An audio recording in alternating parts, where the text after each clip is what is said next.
Welcome back to Outdoors with Larry Ray on 790 The Bet. Brought to you proudly by the Tennessee Wildlife Resources Agency and Wally Hatchett's Comfort Food and Drinks at 6439 Summer Avenue. And we're back with more of the Outdoors with Larry Ray. I'm Tony Dolly, sitting in for Larry this week. And our next guest on the show is someone that every bass fisherman, every fisherman as far as I'm concerned, knows this guy's name, has followed him. I've even followed him, and I'm not much of a bass fisherman. I followed this guy.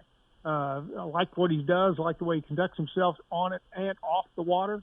That means a lot to people like me. We're welcoming Ott DeFoe, who just won a big tournament. But my buddy Ron Wong is sitting in his car, and he's going to help us interview him for just a few minutes. And then Ron's got to jump and go do a couple other things. And Bill Cooksy's going to jump in and help me finish up the interview. So, Ron, you got some questions for Mr. DeFoe? Yes, I do. Good morning, Ott. How are you? I'm doing great, Ron. How are you? Oh, I can't complain. Anytime I get to talk to you, I'm in heaven. You know, I can learn so much it usually just means talking something good happened on my end, too, when I get to talk to you. Listen, congratulations on your recent win there at the MLF Heavy Hitters there in Texas. And I heard and I saw where somebody asked you, you know, you're a Tennessee guy, and, of course, we want you to stay in Tennessee. Well, how come you don't move to Texas? Because you win all the big tournaments in Texas there. Is that true? Yeah, it's been pretty good to me the last few years, Ron. Yeah, I couldn't imagine my home being anywhere else than Tennessee. But I guess even if I were to move to Texas, I'd follow a pretty good other fellow Tennessean who did that, you know, a long time ago. And Davy Crockett, he did that as well. But no, bad outcome, Mike. Bad outcome. Just don't go near the Alamo. For sure. Maybe I'm just reaping the reward of what he earned for us down there in Texas. Maybe that's what I'm doing. Yeah, in those kind of tournaments, you know, you're under a lot of pressure because you know what every other angler is doing, how far you are from them, how close you're getting to doing something and whatever. And, you know, everybody has about 8 to 10 to 12 rods laid out all over their boats. In this tournament, you essentially used 2 different baits, didn't you? And what were they? Yep, I did. That was something that was unique for me in this one. I typically am a guy that's going to at least have 5 to 7 baits I'm rotating through. But in this one, it was two setups that did it all, basically, other than a couple fish that I caught the first day. But the two main deals for me, Ron, were a Texas rig worm. It was a Bass Pro Magnum Finette worm in the Sooner Run color. But I just had that on a 3/16 ounce VMC tungsten weight and a 3/0 VMC heavy duty worm hook, and then had that on a Bass Pro Platinum rod and reel 7-1 medium heavy with the 8:3-to-1 gear ratio reel, and had some 40-pound braid and then a 17-pound XPS fluorocarbon carbon leader on there. That one probably did the bulk of the work, a little bit more than half the fish I caught on that one, and then a Tokyo rig, the VMC Tokyo rig, 5/0 heavy-duty wide gap with a 4.5-inch boot tail swim bait on that Tokyo rig with a 3/8 VMC tungsten worm weight, and then I was fishing it on another Bass Pro setup, the Carbon Light 2.0 7.3 heavy action with the Carbon Light 8.3-to-1 reel, and similar setup on the line. I had 20-pound or a 40-pound braid, and then I had a 20-pound XPS fluorocarbon leader with that one. You know, I've thrown a lot of different baits on a Tokyo rig, but I had never thrown or used a Tokyo rig with a swim bait. Is that something that you do fairly often, or is it something that you did to aggravate the fish or to give them a different look, or what? Yeah, it for me is pretty situational. It's not something I do a lot, to be honest. I truthfully don't throw a Tokyo rig all that much, probably not as much as I should. But putting that swim bait on it is very situational for me, and it primarily is a bed fishing deal. And aggravate them.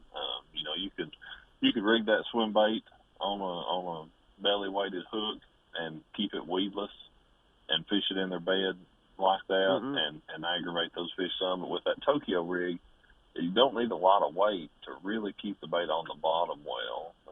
If you had it just on a weighted swim bait style hook, you pitch it in there, it's going to kind of glide down to the bottom, and you pop it, it's going to pop up and float back down to the bottom. With that Tokyo rig, it does a really good job of staying right at the bottom, but it stays just a couple inches up off the bottom because of that little wire leader. So it does a good job of keeping it down there and really keeping it in that fish's face and truthfully just where it doesn't want that, what it thinks is another fish. It doesn't want it down there close to the bottom of its bed.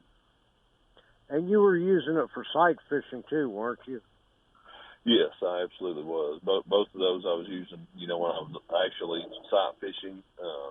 But that Tokyo rig was it's such a great tool just for aggravating those fish. And I would catch some on it. I would, sometimes if that fish would really get agitated with it and start biting it, if I didn't think I could switch to the worm and still get the fish to bite easily, or if it was a fish that was just hard to get to start biting at it, I'd go ahead and try to catch it on the Tokyo rig. If it seemed like a fresh fish, it was really easy to get aggravated, I would try to just aggravate it with the Tokyo rig and then catch it on the worm, just because I felt like my landing percentage was a little bit higher on the worm than the Tokyo.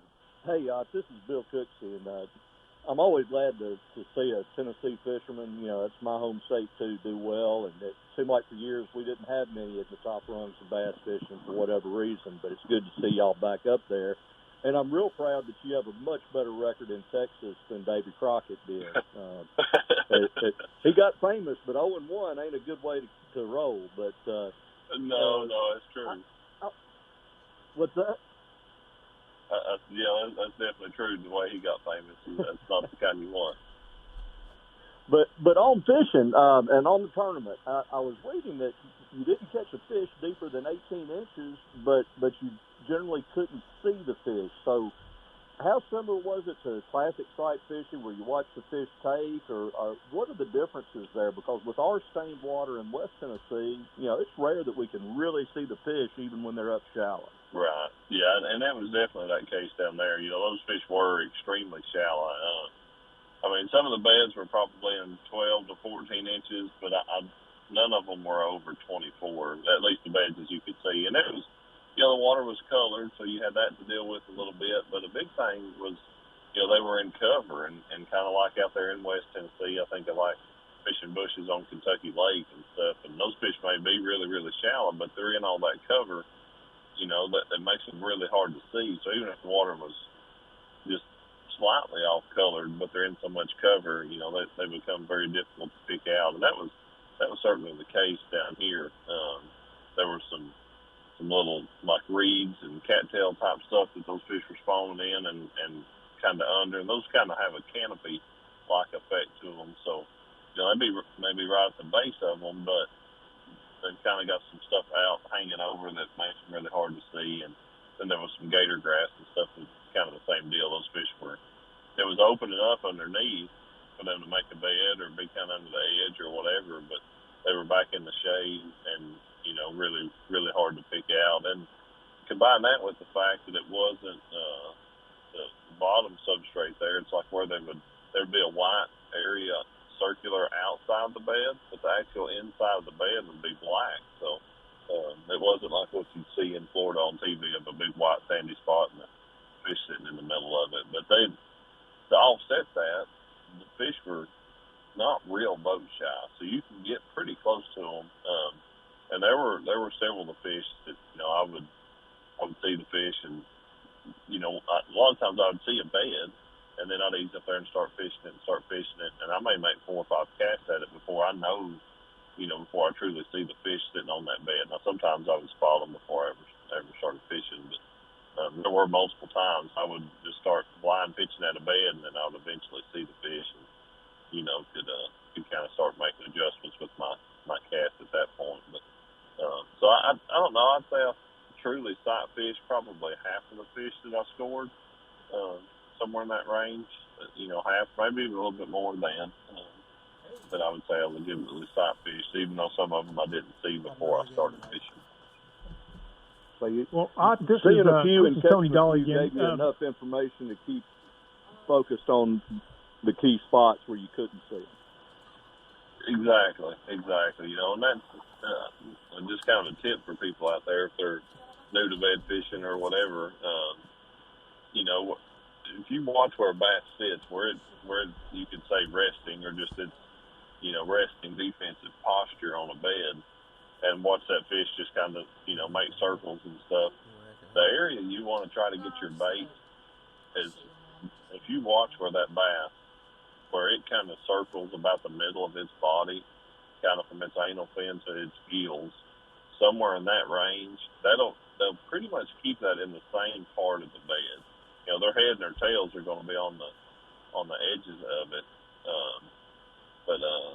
But if you kind of watch where they keep the middle, you know, kind of the end of their gills back a few inches, whatever part they're circling with that part of their body, that's where you want to get your bait. Very cool insight. Very cool. Real quickly, what was the biggest fish you caught during the tournament? My biggest one in the whole tournament was a 5.4, I think might have been. I think that's what Parker's telling me back here. It was a 5.4 was my biggest one of the tournament. Well, that's as it turned out, that was big enough too. Yeah, and it definitely was. Yeah, we certainly appreciate a Tennessean being of your renown being on the show. We hope to get you back on the show here again not too long from now, and we wish you much success for the rest of this year and good things. We hope good things are coming will happen for you, and we think a lot of good things more things are coming your way. Well, I sure appreciate that, and I love you all for having me on. I really appreciate it, and anytime, glad to be on the show. We will. Join us next week at this same time for Outdoors with Larry Ray. Fastest 90 minutes on radio and the best, absolutely best outdoor coverage in the Mid-South. I'm Tony Dolly, and for Bill Cooksey, Ron Wong, and Larry Ray, listen next week for more of Outdoors with Larry Ray.